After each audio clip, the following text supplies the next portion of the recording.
Hey y'all, 𝗟𝗂𝘁𝗱🐴 here. Thanks so much for joining me today. We're going to try to do a little bit of knife modding. So I got this OK81 from OK Knives, and it has certainly a lot of potential. I want to do a review on it. However, an interesting thing, the way this knife comes, it comes without the cutout for the compression lock. Not sure why they do that. You'll see here in just a minute, if you can't see yet on camera, that there is inside this scale, there is clearly lines and reinforcement made for it to be cut out, but for some reason they choose not to cut it out when they send it to you, and it's just not comfortable enough to have to do that in order to drop the knife. So we're going to take this thing apart and put the old Dremel to it, see if we can't carve out a little cutout here in order to access that compression lock like a person might do on the old PM2, which obviously this is a very close cousin of, although there are some actually noticeable differences. We'll get to that when we do the review, but before I can do the review, I need to get this thing cut out. So we're going to start by taking this little baby apart here, if I don't do myself any damage, and away we go. So that is not the right size. Everything on this is T8 except for the pocket clip screws, I'd noticed. So that's pretty cool. These screws, I've already had this knife apart, which is one of the reasons why these screws are coming out so easily. I took it apart, checked it all out, and I thought, you know what? I should do a video showing everybody how I do that. So these white carbon fiber scales have the nested steel liners in them. We're going to set this side apart because this is the only side we need. And you can see actually right here that it clearly has been made for a cutout in there. So I just need to remove the pocket clip, which is also all entirely carbon fiber. First time I've ever seen that on a knife as well. These screws are not in there that deep. You can see they're quite long. A couple of twists and they are out. All right, so I'm going to now take all my parts away from my work table here so that as I'm grinding, I don't make a mess on any of my parts or do any unnecessary damage, as it were. So bear with me 1 second. I'm going to go put all this stuff away. I'll be right back. All right, so again, as we can see here, oh, I forgot to put my steel liner. That's all right. That'll be just fine. You can see that it is clearly has reinforcements around where you will cut this out. So my job really is just to kind of drill this down, grind it out right in there inside that carbon fiber. Boy, it's a little hard for that camera to focus on it, but you can see what I'm talking about here with the shadows. So that's the job. We're going to do it. In order to do it, I've got a couple of different Dremel bits here. Some sanding discs. This one's pretty rough. I don't know the exact. I'm going to guess this is 80 or 100, so pretty coarse. And then I also have a little bit more fine. This one's probably around a 200, give or take, 200 to 300 maybe.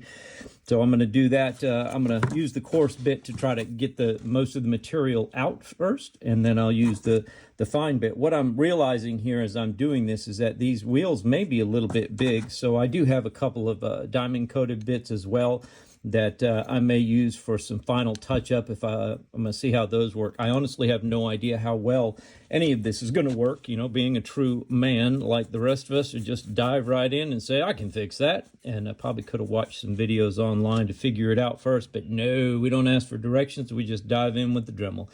So here we go. I'm going to turn the Dremel on, stop talking, so you're not going to miss anything in particular. Unless I do some maybe voice over on it. Just a standard Dremel tool. It's obviously an electric one. I'm going to start this at about 2,500 RPMs and see how that does with this coarse disc. So let's just get to grinding, see what happens. All right, here we go.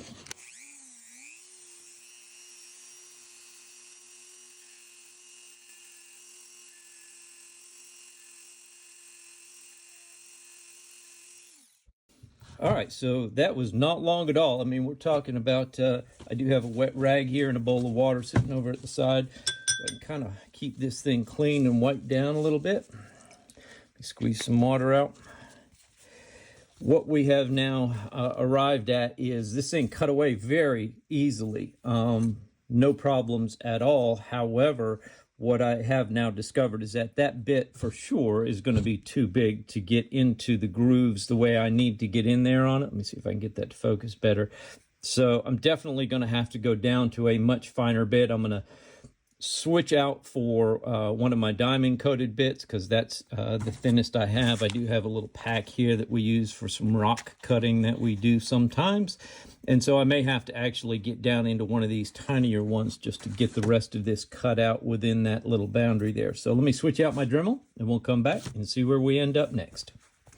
All right, so what I have decided on is this little cone-shaped diamond bit. We're going to see how well that does, because some of these are pretty tight little radius corners to get into with that tool, specifically right down here in these corners. So I'm going to see, I'm also going to turn the Dremel down to about 2,000, so it's not quite peeling away as much material quite as fast. I want to take my time, go a little slower now that we're down close to where we need to be. So let's see if we can get this thing cranked up again, see what we can do on this run.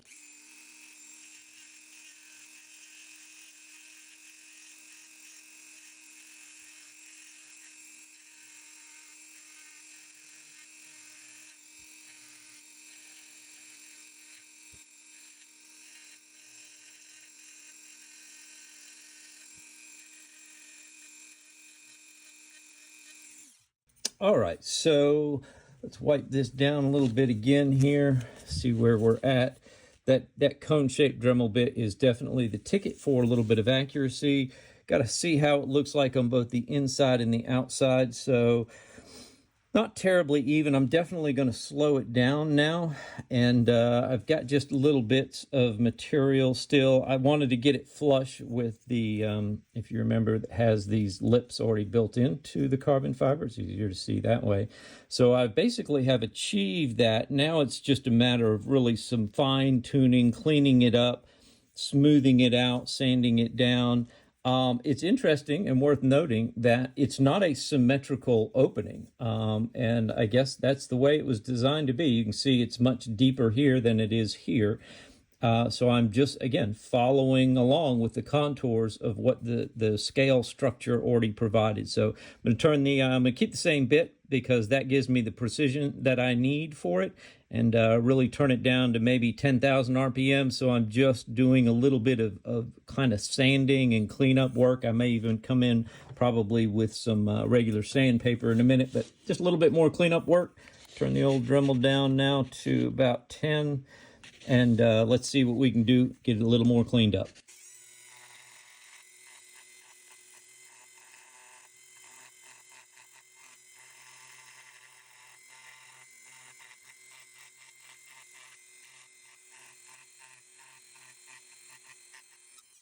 All right, just a little bit of extra cleanup work there.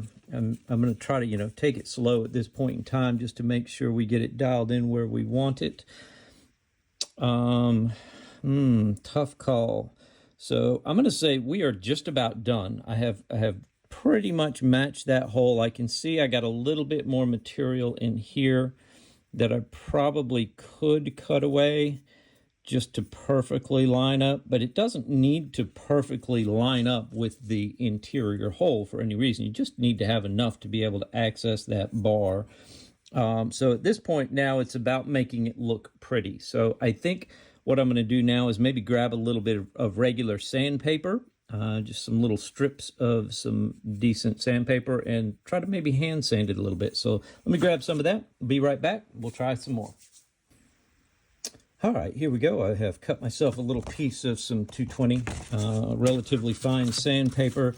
And at this point, I'm just going to kind of by hand see if I can clean that up just a little bit, just really to make sure there's no sharp edges. I want to be careful not to go too far over the top here and start sanding something I don't want to be sanding. This material sands very easily, as you can imagine. Well, maybe you can't, I don't know. But it does sand quite easily.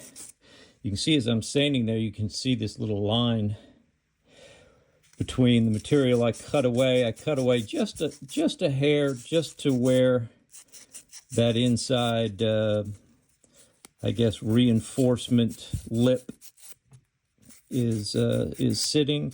So I'm just trying to kind of clean that up a little bit more, because you'll be able to see that, of course, and that's what I really want to try to make sure about. This is nice and easy and slow. You can tell, just rock it back and forth in there. Let's try to clean that up off a little bit, see where we're at. Yeah, we're looking pretty good here. Probably, you know, won't quit my day job or anything and take up making a living as a Dremel operator, but I did follow the lines there pretty well. Got a little bit of a hump right here that I'm not really excited about, so I'm gonna see if I can just round that out just a little bit right there. You can see where I'm kind of focusing that sandpaper right there. That's what I wanted, and I think I actually accomplished it. How about that? That's a lucky break. All right, I'm going to call that good, y'all. I'm going to put away my tools. We'll come back, we'll reassemble the knife, and we'll see how well this thing works now. Okay, y'all, now for the moment of truth. I have given my parts a good bath, obviously come back to my regular work table, made sure to clean all that dust off of everything that was anywhere around it. Of course, I didn't have the knife or the tools anywhere in the vicinity while we were doing that work. So, I won't take this knife apart any further. You can kind of see what's on the inside of it. But let's go ahead and reassemble it. So first thing, we've got to put our nested liner in there, get this pocket clip attached back in here. Maybe I'll do a fast speed up of me reassembling this part. You have to sit here and watch you guys screwing in screws all day. That's lots of fun, isn't it?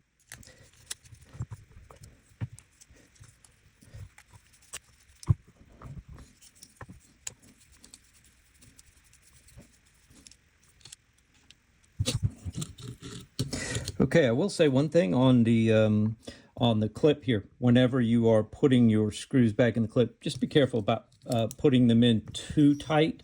They only go a little bit into that metal liner. It's a very thin metal liner, so you want to definitely be careful that you're not over tightening that or stripping those screws out. So just, you know, moderately firm is plenty good enough. We have T8s again on everything except for the pocket clip. By the way, if you're interested in these little tools, I got this Ultim driver, bit driver, 1/4-inch bit driver on AliExpress for, I think it was 18 bucks. They want as much as 100 bucks for these on some websites for like some big brand name ones. So if you're looking for that, on my website, I have links to all the knives, the products, all the different vendors that I buy from. I do that on my website to try to stay out of trouble with the YouTubes, just to make sure I don't cross any lines inappropriately, certainly. So if you want to know where to find it, you can find this on that website there. All right, so tightening all this down, I think I have over tightened. Oh, no, maybe not. Let's check. Little bit of wobble, so no, let's go on this side first. Yeah, definitely needed to be loosened up there. Okay, definitely no blade play. Oh, swings freely. Boy, I'm pretty happy about that. Definitely easier to access that lock bar now.